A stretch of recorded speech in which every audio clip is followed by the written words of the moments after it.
Shutdown Kementerian Perhubungan atau Kemenhub menunda kenaikan tarif ojek online atau OJOL untuk mempertimbangkan situasi dan kondisi masyarakat saat ini. Berikut informasi selengkapnya.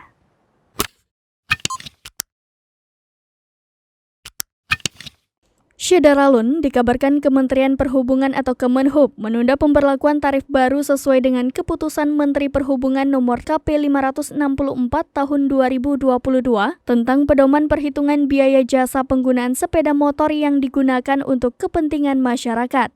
Adapun alasan penundaan kenaikan tarif ojol atau ojek online tersebut untuk mempertimbangkan berbagai situasi dan kondisi yang berkembang di masyarakat. Semestinya tarif baru ojek online akan mulai diterapkan pada Senin 29 Agustus 2022.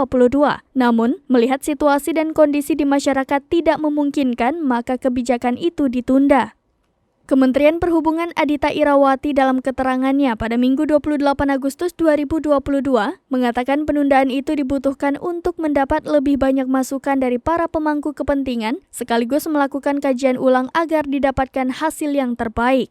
Menurut Adita, Kementerian Perhubungan masih terus berkoordinasi dan menjaring masukan dari berbagai pihak termasuk pakar transportasi mengenai tarif ojek online ini.